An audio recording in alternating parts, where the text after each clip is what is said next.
কেনেকৈ মই বনাওঁ আপোনালোকে চাই যাব। এতিয়া এইখিনি অকণমান নিমখ আৰু হালধি দি কুকাৰত সিজাই ল'ম। বেছি পানী নিদিওঁ, অলপ পানী দিম।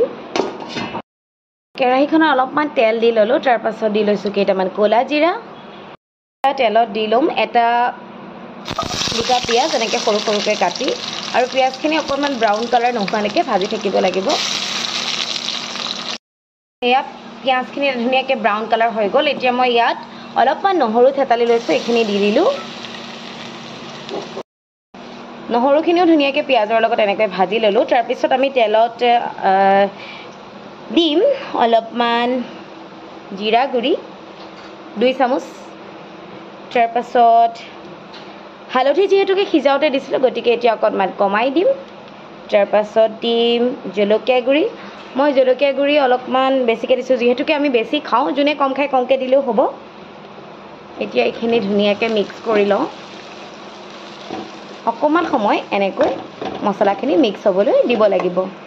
মছলাখিনি ভালদৰে মিক্স হোৱাৰ পাছত এয়া সিজাই লোৱা লবিয়া, ৰাজমাহ আৰু আলুখিনি ইয়াত এনেদৰে ঢালি দিলোঁ। এতিয়া এইখিনি উতলিবৰ কাৰণে অলপ সময় ঢাকনখন মাৰি দিওঁ আৰু গেছটো একেবাৰে কমত ৰাখি দিম। সৰু সৰু টুকুৰা কৰি কাটি লৈছোঁ। এতিয়া অকণমান ৰিফাইন তেলত পনীৰখিনি অকণমান ৰঙচুৱা হোৱালৈকে ভাজি। পনীৰখিনি প্ৰায় ভাজা হৈছে। এতিয়া মই এইখিনি তৰকাৰীত ঢালি দিম।